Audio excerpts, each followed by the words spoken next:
So I'm Bastien Guerry. I'm really the next guy because I didn't even start as a developer. I used to be to study philosophy of science, and then I read some papers about free software by Richard Stallman, and he has this very straightforward definition of free software being freedom, equality, and fraternity. So I thought a lot about this, and from this day on, convinced that our democracies will rely more and more on software, and if they do rely more and more on software, and not just the public sector, but everything in our democracy, then software has to be free, as in free speech. So I'm going to present things about what we do in the public sector. It's not about promoting. My role is not, I'm the free software officer, but I don't see my role as promoting free software into the administration, but more as opening the administration to collaborations with citizens, companies, associations, and I'm really glad to show what we are doing in the open source ecosystem, and this is to open the dialogue between what we do and what we need from the ecosystem and what you can bring to our ecosystem. We have like 4 challenges for free software in the administration. The first one is to release free software considered to be open data. The second one being explaining algorithm and opening the source code of software that we use in the administration for individual decision-making processes, and to use free software and open source as a technical leverage to enhance public services, and also to use the open source to attract more developers, more designers, and skilled people into the administration, which is, as you can imagine, a big challenge that we have to face. So free software has open data. I'm not sure everyone knows here, but the law for Digital Republic in 2016 is considering software paid by the administration to be open data, to be public information. So the administration has to release it the same way it has to release open data, for example. This is big. It means that when we are contracting with a company, we have to make sure that we can handle copyrights correctly so that we can release the source code that we are paying for. So this is the early stage of opening the source code that the administration has been paying for. And this is very interesting. This is a very low-level groundwork about fixing READMEs, helping the administration understanding everything about the free software licenses, and propagating good practices about how to publish software. And so this is partly my job. I do this half of the time, answering questions by some ministry or some public organization outside, and then helping them publishing the software. So Etalab, this is the name of the open data mission in France. So this is part of my job as being a member of Etalab, and Etalab is part of the Dinsic, which is the administration responsible for everything in the IT sector in France. We have 2 programs within the Dinsic. The first one is called BetaGouv. It's public sector startups doing publishing public services and doing it using open source and releasing their code source from the beginning. We also have Entrepreneur d'intérêt général, which is the name for a program inspired by Obama's Presidential Innovation Fellows, where you have to send data scientists, designers, and developers into the administrations, working with civil servants to enhance the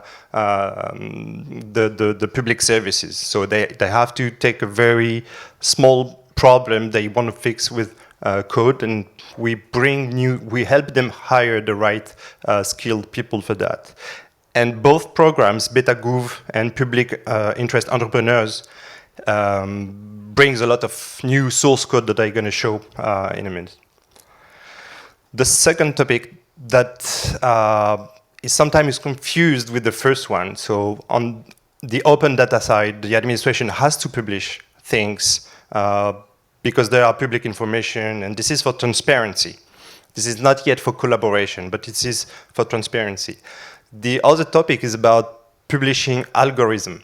So maybe some French people here heard about Parcoursup, for example. So Parcoursup is the system that the French Ministry of Education is using to let students know where they can go at the university, to say it very shortly. There are lots of problems with this new system, but this is a system, and it uses an algorithm. So in terms of transparency, the state has to explain how it works. So Etalab has been working with the people there to produce a document that is readable by anyone. It's a French PDF document explaining how it works. This is not source code, because we have to distinguish between algorithm explanations and source code.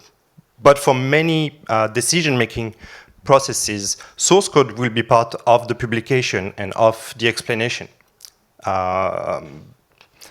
And we are providing a guide to help administrations to know whether they have to explain some algorithm. This is not a very simple decision to make. As technical leverage, we have been building a catalog named le SIL, Socle Interministériel des Logiciels Libres.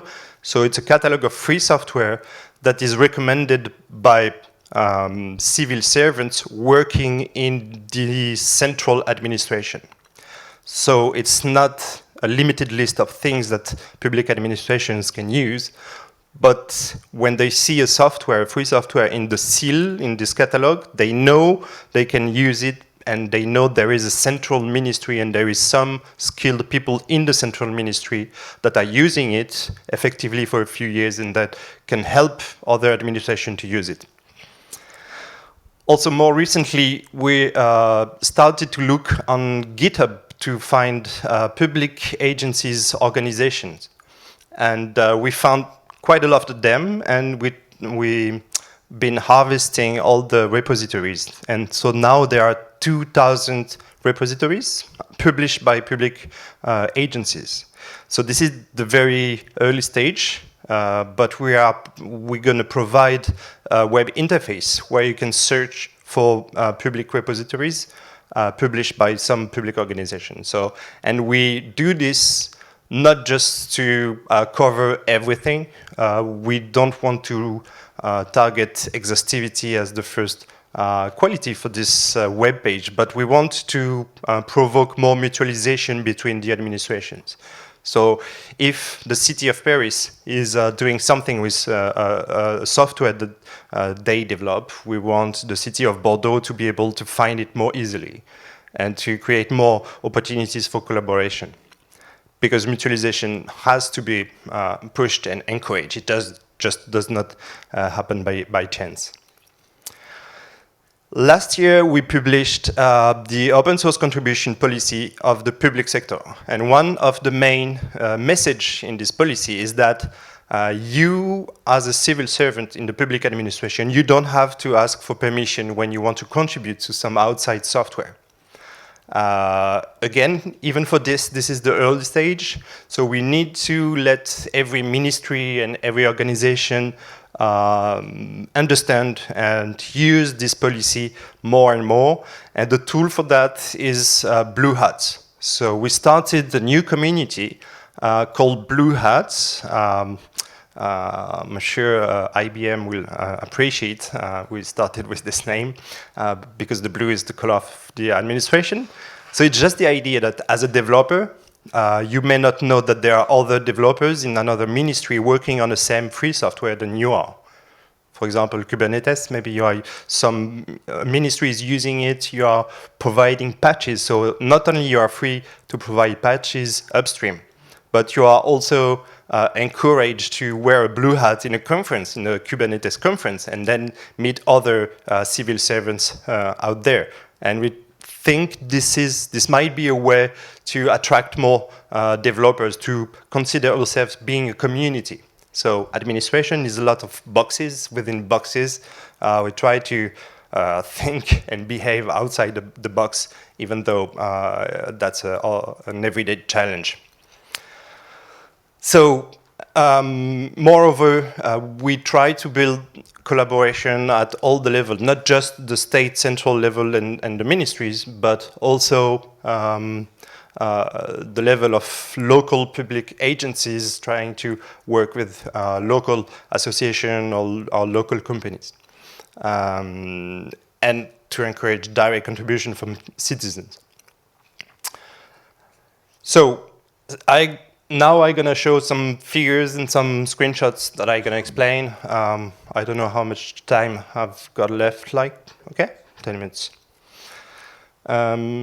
So I talked about BetaGouv. BetaGouv is right now 75 public sector startups and growing because BetaGouv is now extending this idea of small teams fixing IT with open source for the administration. They are extending these ideas to not just central administration, but to cover all the territory.